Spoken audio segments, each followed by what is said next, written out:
Thank you so much for staying here on the AM show. I'm Bernice Abubedu-Lansa, and you cannot help but wonder if these children do not have basic furniture, what more can they get to get a meaningful education? This morning, we're going to have a conversation about that and the general contribution to the development of the country. I'll be joined by the president of the Ghana National Association of Teachers, Reverend Isaac Owusu, and also Joyce Lanyon, who is an educationist and country director of International Child Development Program. Let me start with you, Rev. Thank you so much for joining the program. We've heard from some of these teachers who appear to be very overwhelmed by the situation at hand, and they wish they could have done more if they could get the basic things. In fact, we have reported of teachers who go out of their way to be innovative, to try and create the right environment for children to learn. Since this government took over, we know that a lot of investment has been made in the education sector, but for senior high school, because of government's free SHS policy. What would you say has been the contribution of this government towards basic education, and if that is satisfactory enough so far?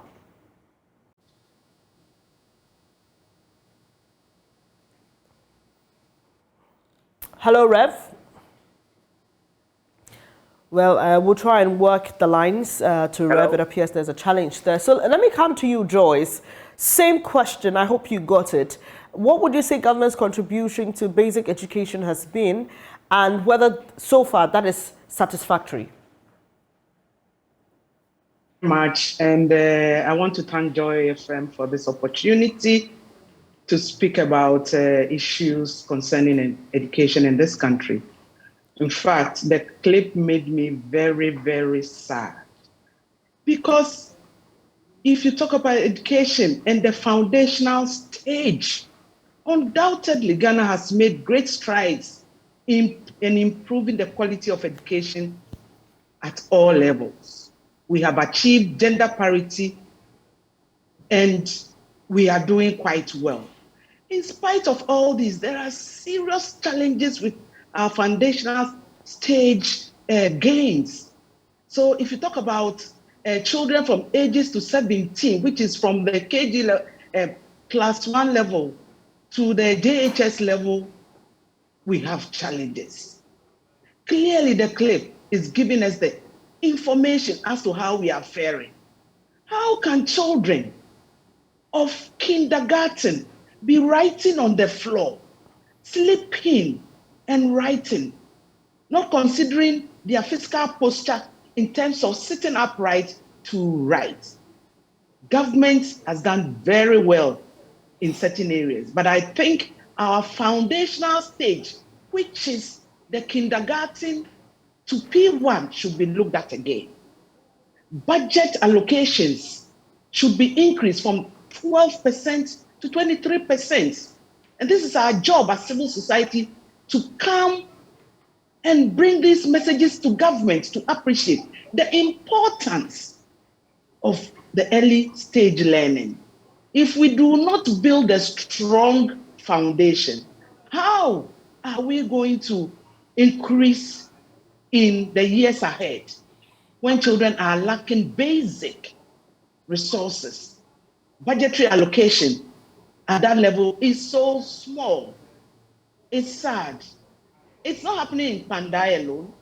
It's happening in a lot of places, a lot of communities, a lot of schools, where teachers are handicapped to perform their basic duty. Education is a right. I mean, it's clear it's a right. And fulfilling this right, it behoves on us to take bold action in areas that would ensure the vision statement that is designed or written on the SDGs. That is ensuring inclusive, safe, and healthy learning environments, empowering teachers, harnessing issues around digital revolution for the benefit of the public education system, and also invest more equitably and efficiently. You are talking about teaching and learning materials. You are talking about teacher capacity. You are talking about the learning environment. It's rather unfortunate that we are facing the situation after how many years of independence? Let me bring. I'll come back to you for more on this, but let me bring in Reverend Isaac Owusu now. He is president of the Ghana National Association of Teachers. Good morning, and thank you for joining us.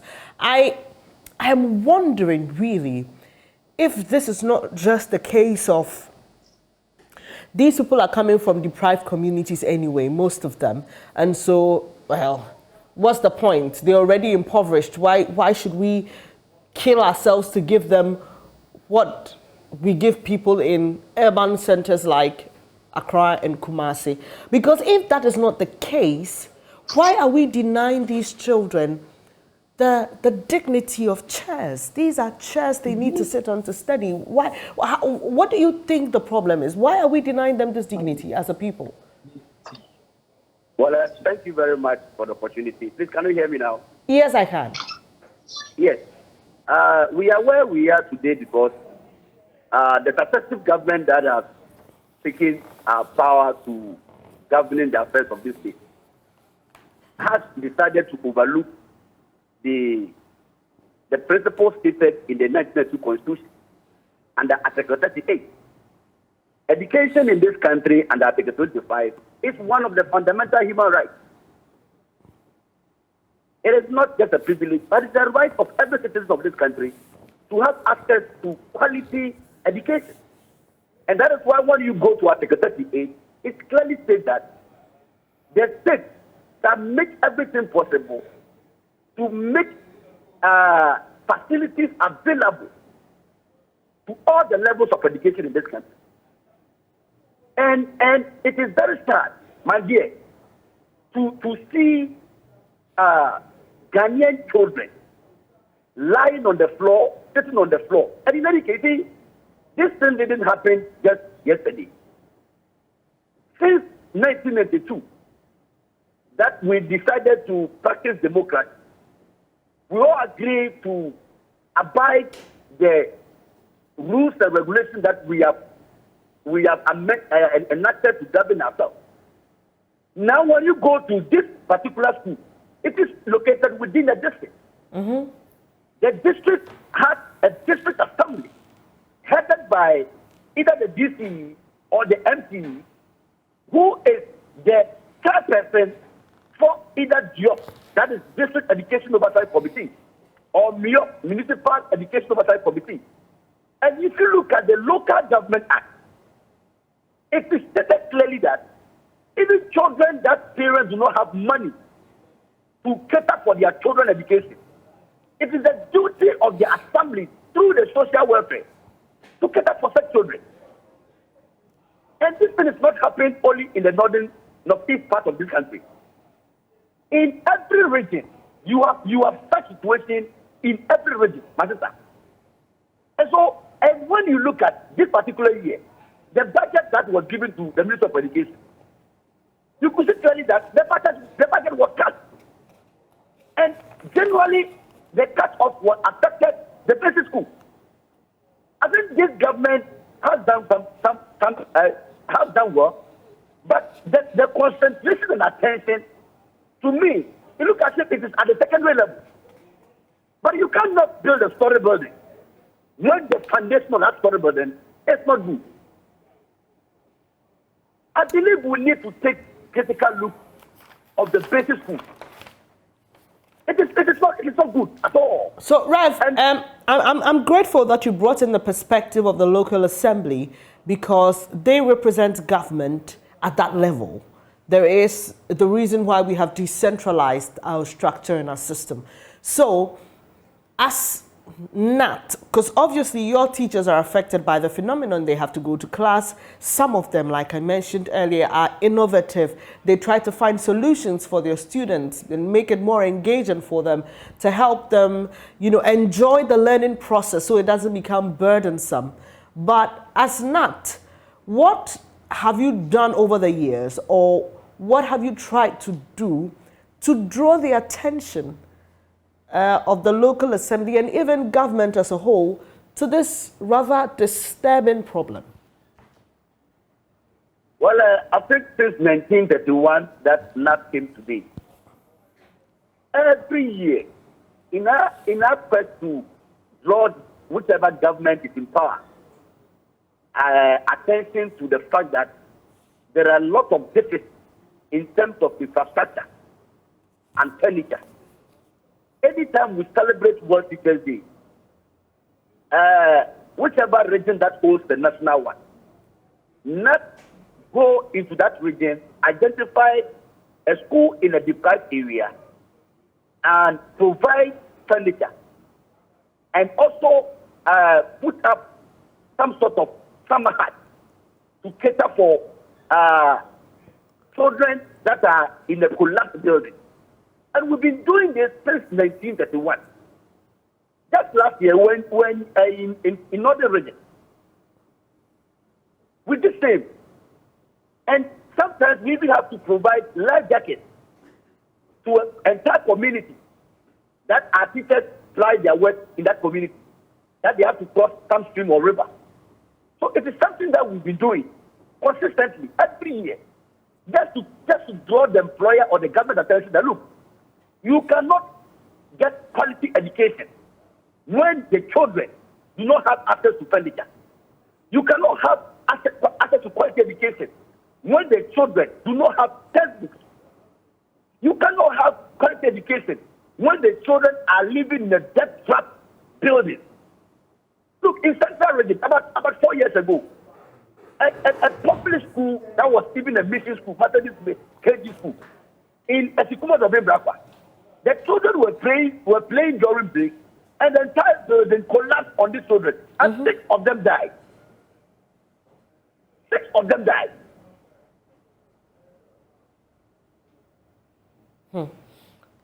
So, Rev, I mean, we focus on the children a lot, but let me just allow you to share with us how this also affects the teachers, because I don't even see a chair for a teacher there. Talk of a cupboard for you to keep the books and keep yourself organized.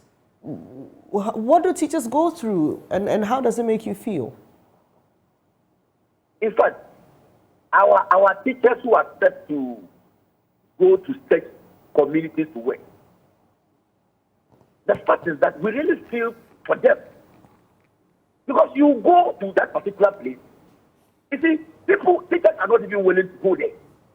Because apart from the children and the teachers not having chairs and tables to sit on, even accommodation for the teachers to lay their head, there is no accommodation for the teachers. Meanwhile, the government will not even give the teacher rent allowance to even go and look for accommodation of his or her choice. The government is supposed to even motivate these teachers in our collective agreement that those who have accepted to go into these deprived and hard-to-reach areas, at least 20% of their gross salary should be given to them since 2009 to date. That allowance has never and ever gotten to the teachers. So all that we do as a union is to encourage the members who have accepted to be in those localities. And anytime there are opportunities that we have to help the teachers, these are the teachers that we call on first before we look at those who are in the urban areas. So I think it is a very difficult situation our members find themselves in. Back to you, Joyce. And so, how can we be creative about solving this problem? I know we are a very benevolent society, and people occasionally will donate items, will donate desks to schools, but it doesn't cover or deal with the problem in its entirety. Looking at the whole structure in terms of equitable distribution across the country, to all parts of the country, no matter what type of community it is or the status of the people who live in it, how can we ensure that we are balancing it? At least the basics are shared across the board. And the situation is very, very gloomy. And I want to bring to light a bit of hope that all is not lost, and we can still commit ourselves to ensuring that our educational structure is very equitable, inclusive, with all the necessary resources that the teachers need. I want to thank UNESCO for the opportunity to support International Child Development Program, the civil society platform on SDG 4 for this advocacy that we are doing. And on this International Day of Education, we want to commit in informing the government or doing this advocacy that we need to invest in the people and prioritize education. We need to make sure that we are leaving no one behind, that whatever we are doing in this post-pandemic era is equitable and inclusive. Teachers will have to be supported with capacities that they need to do their work. All the materials needed. It's very sad to see children lying on the floor. Unbelievable. So the government can still go ahead, even in this post-pandemic era, to provide what it needs for us to achieve our sustainable development goal, which is just around the corner. 2030 is where we are going to give an account of an educational system. And if teachers are not even ready to go to support schools and get this foundation that we need, this learning that we need for national development, we are at a loss. But Joyce, how do these teachers go to these places? I mean, like I said, some of them have really tried, but talk about teacher salary, that's a conversation for another day. So even if they want to dip their hands into their own pockets to try and solve some of the problems, it's a challenge. So how do they go when the basic things they need to execute their mandate is not provided? And that is why they don't even go. That is why they don't even go. Because can you imagine teachers going to the classrooms? The structures are not even appropriate for teaching and learning to take place. The children are all over the place. Parents who cannot afford are not being supported with the little leap programs that will help empower them. The education service is the solutions because there are no resources for them to go and monitor and make sure teachers are doing the right things. The whole system is sort of broken. And that's why we within the civil society will encourage the Ghana Education Service to look at the structures, the teachers, how they can go, the resources that they need, the teaching and learning materials, the classroom environment that will be conducive enough for them to do their work.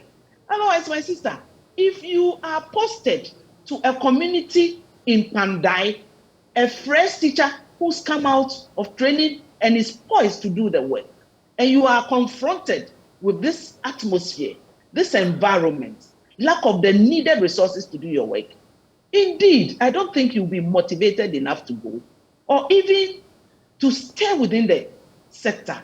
You would rather look elsewhere for other opportunities rather than staying within the education service. There is this package that teachers who are ready to go to rural communities are given a certain percentage as motivation.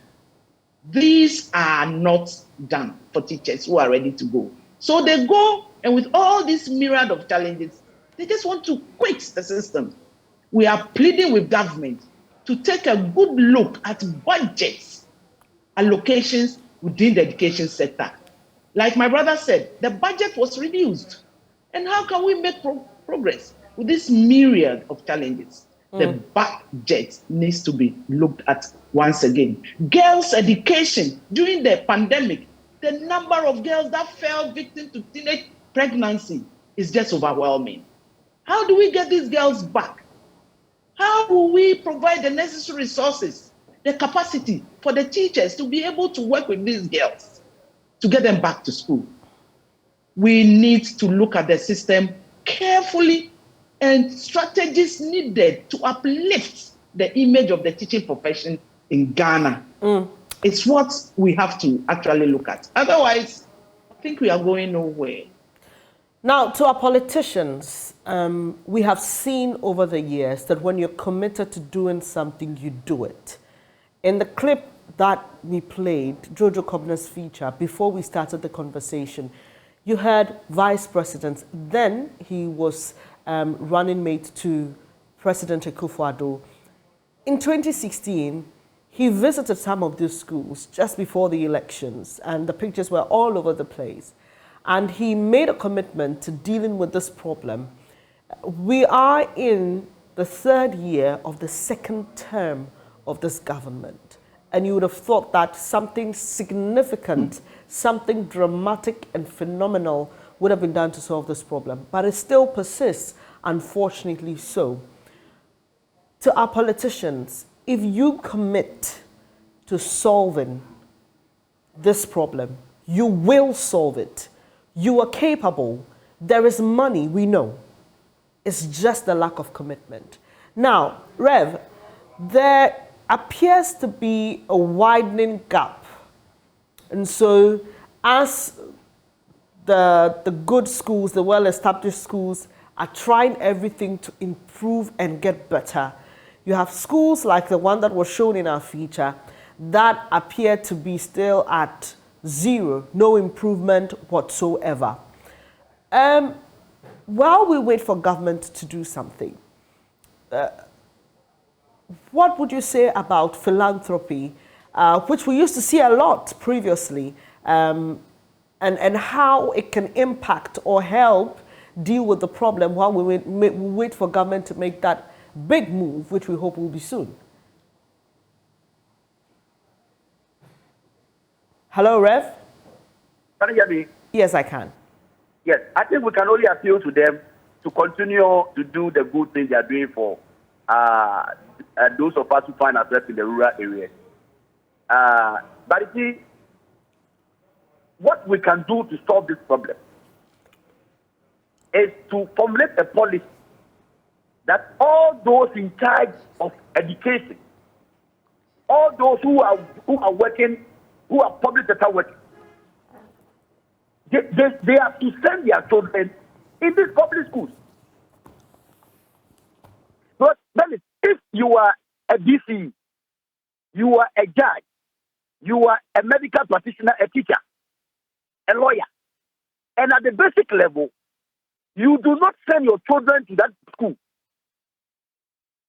If let's say in a community, the chief inspector's child is in that public school, the reverend minister's child is in that public school, and there is no furniture, quickly these people who rally together and make provision for their children.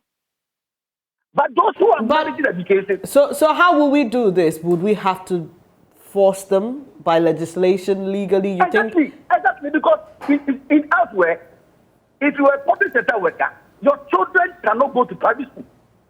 Because if I'm a minister of education, I'm a PRO for GES or the minister of education, and my ward is in private school. And I hear that the people are giving 1 CD a day for feeding. How will it affect me? But if my child is there, and I hear that the children are being given 1 CD, or they don't have furniture, they don't have textbook, all come together. Because you cannot formulate policy for citizens of this country, and you don't believe in the policy you yourself have formulated. That is look at the secondary school level. Why is it that the same people who don't trust in the basic school, public basic school, when they get to the secondary school, all of us prefer our children to be in public secondary school? Why are we not sending our children to private secondary school? Because the minister's child is in front of him, the DC child is in front of him. Whatever they need from the parents, the minister will quickly go and provide. Why can't we say same when we can see that the central regional minister, her daughter or her son is in maybe Marie Basic School? So that should be the way forward. For other than that, we've always been lamenting. All those who come to public policy, they don't believe in the public basic school system. They don't believe in it. And the evidence is there clearly. Rav, I'll come back to you for your concluding thoughts. Let me just say that we've been joined by Cepham Lord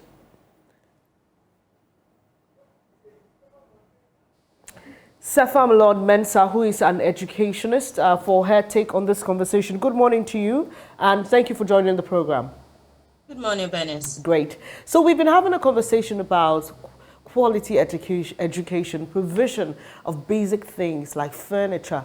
My colleague Jojo Kobna has produced two editions of his series, Ghana's Schools of Shame, and it's a sad sight. It's you just cannot understand how this happens in 21st century in a country like Ghana, which is a focal point for a lot of people when they want to talk about Africa and West Africa. But Cepham, we clearly have a problem with quality, right? It's as though we are excited about the numbers. So we have these number of schools, but we don't have chairs, we don't have books, we don't have desks. We have these number of children benefiting from free senior high school, yet we're struggling to feed them. Some of them are being asked to bring papers to print their mock examination questions. Is our problem where our focus is? Are we so fixated on numbers, quantity, instead of quality? So in 2018, there was a report by World Bank where they indicated that if nothing is done, 56% of our students would have, in terms of 18 years to come, will have issues with that in terms of our human capital index.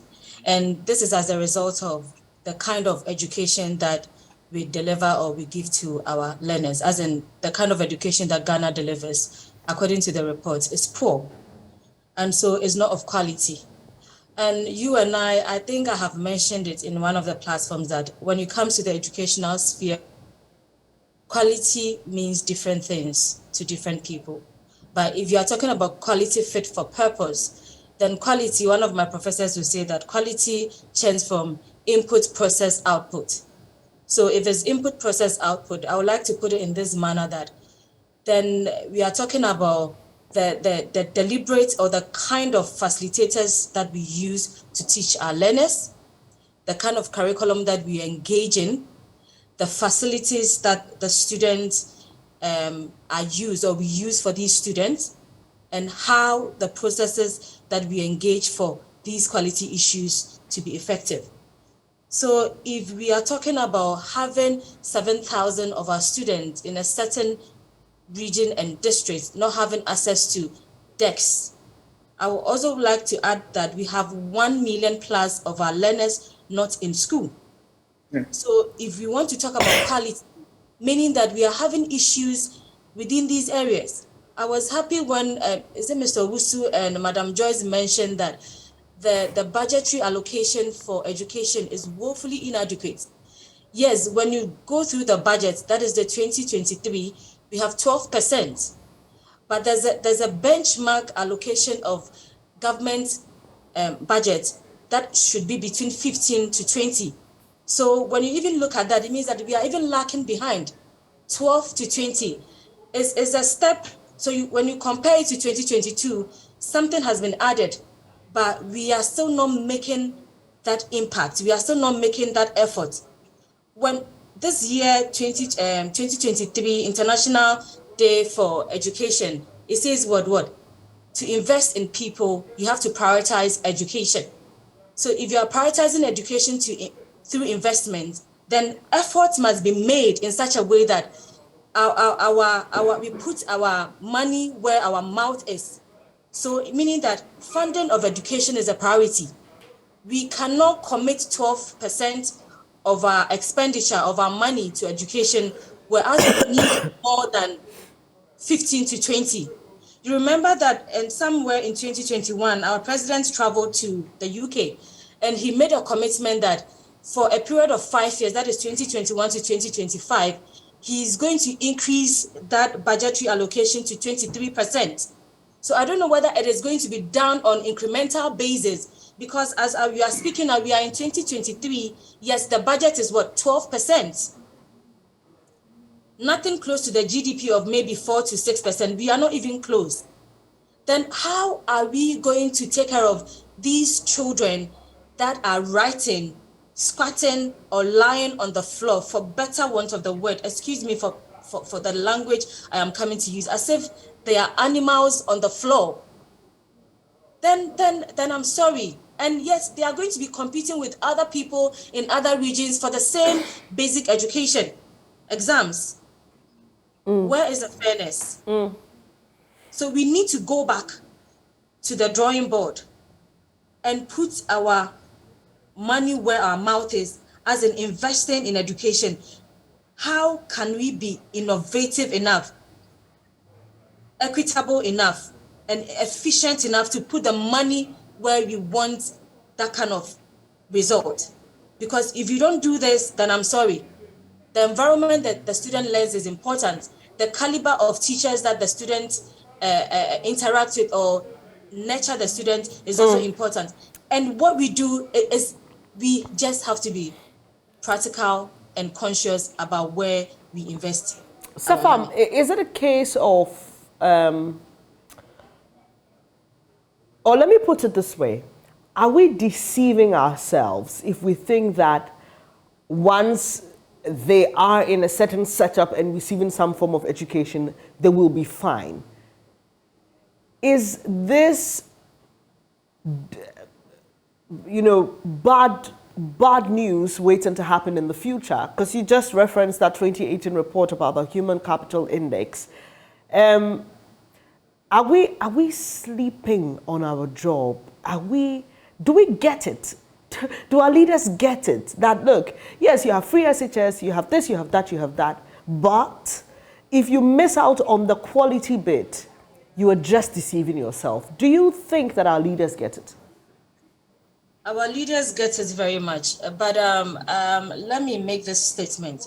You will notice that when it comes to policy implementation, it's a different thing altogether. When the resources are not mobilized to implement the policy, then we will be found wanting. Yes, STEM education is good, absolutely excellent. However, if you're having issues with foundational learning, and you notice that over 50-something% of our learners cannot read, and 60% of our learners cannot do simple, basic mathematics, these foundational skills are the core for which we are going to build upon for other learning benefits. So if you're having issues in this environment and we cannot sort it out, yet jump and go and contribute or invest in other areas, then I am thinking that we are more interested in having political gains than making policy gains. It has to be policy gain than political gains. Because if you want to have policy gains, that policy gain would travel beyond political regimes. It can even take 7, 8, 10, 20 years to come. But if you are committed to these policies, it can travel beyond other government regimes, so that when these things are there, another government comes, that government will continue and know that this is the way forward. We cannot give meager amounts to education and expect education to flourish. If you want our educational system to be in a manner that we want it to compete with a global trend, then something must be done. Then we have to go back to the drawing board. How are we investing in education? It says to invest in people, we have to prioritize education. How do we prioritize education if you're not putting money into education? These things that we are talking about, to sustain free HSS is about education. To sustain STEM education that we are projecting now is about education. To sustain every other thing, to train the teacher, the facilities involved, to give that teacher the needed environment, the conducive environment for him or her to deliver, is about money. So where are we putting that money? Must we go and implement new projects, or can we reinforce, do something good and refurbish, add value to the existing ones? If we have to do this, then it means that we have to be committed and we have to remove party politics, party biases, and concentrate on policies that can travel beyond political regimes and look for Ghana, not for ourselves. Right. I like the bit on policy gains and not political gains. We're wrapping up the conversation now. Let me start with you, Joyce. I strongly believe that we can solve this problem if we want to. I don't think that this is a hard to solve problem. Like, you know, illegal mining, which involves adults who have made up their minds that they will be deviant and do what they've been asked not to do. These are children who just need a chair to sit on. In wrapping up the conversation, how soon do you think we can solve this problem, and what will your wish and your dream be? Hello, Joyce. Yeah, thank you. And my wish and my dream will be what my colleague just said, to prioritize our education sector and put our monies where our mouth is. The most important component for me is the early grade level, where the data is clear about our learning outcomes at P1 when we do the assessment. So the early grade level and all its accompaniments, the environment, the teaching and learning strategies, the resources needed for children to learn, to build the foundation for other levels to pick up and then move with it is very important. So if we are prioritizing or investing in people and prioritizing education, we must look at education right from the foundation stage and build it over the years, continuum of what previous governments have done. Then we can reap the results at the end. Joyce, so would you say, sorry to interject, Joyce. So would you say that we missed it? Should that have come before free senior high school? Would you say we put the cart before the horse?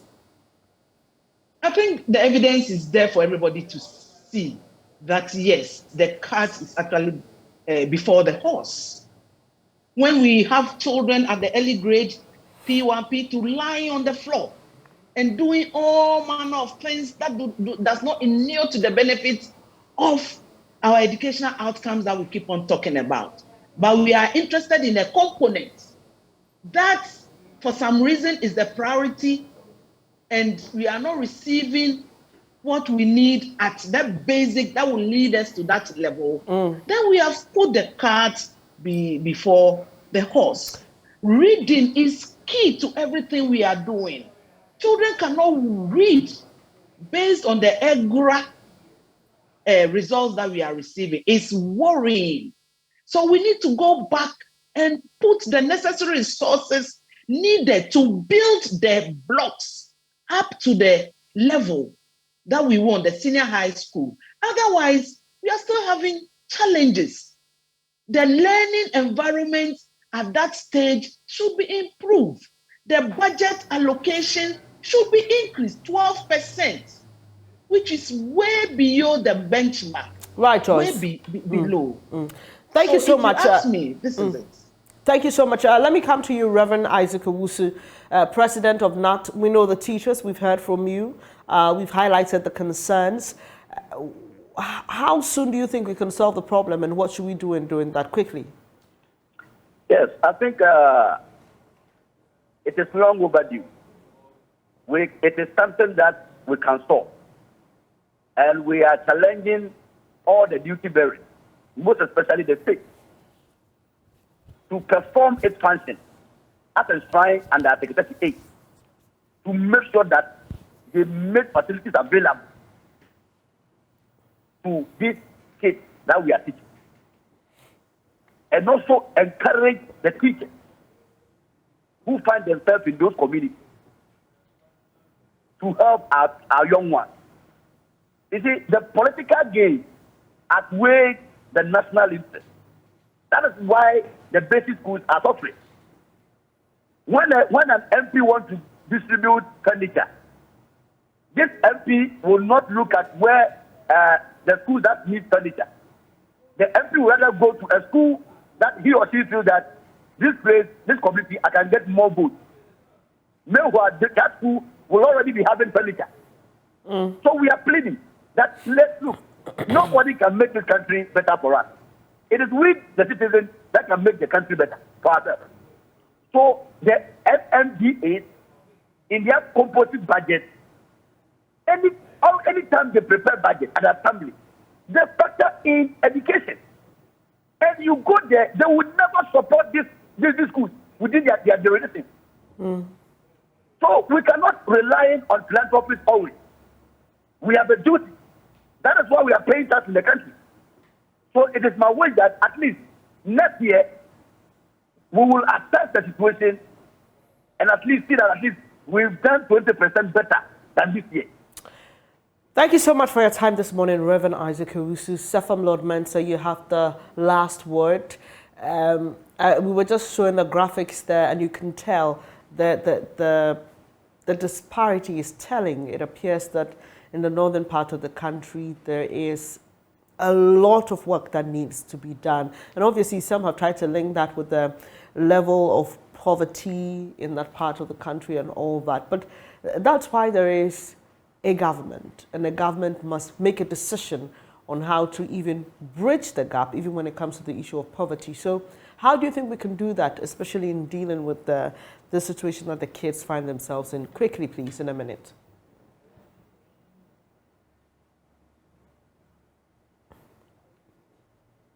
Hello? Can you hear me? Yes, we can. Yeah. I caught a statement our president made. He says poverty shall not be an excuse for any Ghanaian child to reach their full potential. So it doesn't matter whether they are in a deprived or marginalized area. Education is a right. And under no circumstances should others have the best of it and others should be at a disadvantage. So moving forward, you notice that in 2022, September thereof, Ghana participated in Transforming Education Summit. The prime purpose of reimaging education in line with the SDG 4, i.e. the inclusive education. So Ghana made a commitment statement to provide, to make sure that all these things that we need to project or promote our education is important. And considering what is happening in Afghanistan in terms of girl child education, I would like to say this. It is becoming more of a privilege for us, those of us in countries where the girl child can have access to education. We must do everything to protect that access. We must do everything to retain the girl child in school for her to be able to make positive impacts to others. Nobody should thwart this agenda in terms of policies should not make girl childs not stay in school. You did something short that I think you are going to be showing on the 26th of January about classroom mothers. And some of these children is as a result of is it poverty or certain things. Yeah, there's a policy all right for them to go back to the classroom. Yet, what are we doing as education providers, communities, stakeholders to ensure that our girl child stays in school, get the best out of the system and come up and impact? We cannot overemphasize the gains of education. When you educate the woman, as we all know, you are educating the nation. So let's put our money where our mouth is. Let's commit to educational gains. To invest in people, we have to prioritize education, make sure that the needed resources that we need to project education in a manner that it will benefit everybody. We should all be speaking the same language. The advocacy should continue. It shouldn't be me alone, but it should be all of us on board. Thank you so much for your time. Sefam Lord Mensa is an educationist. Earlier you heard Reverend Isaac Owusu, who is the president of the Ghana National Association of Teachers, and Joyce Lanyo, an educationist and country director of International Child Development Program.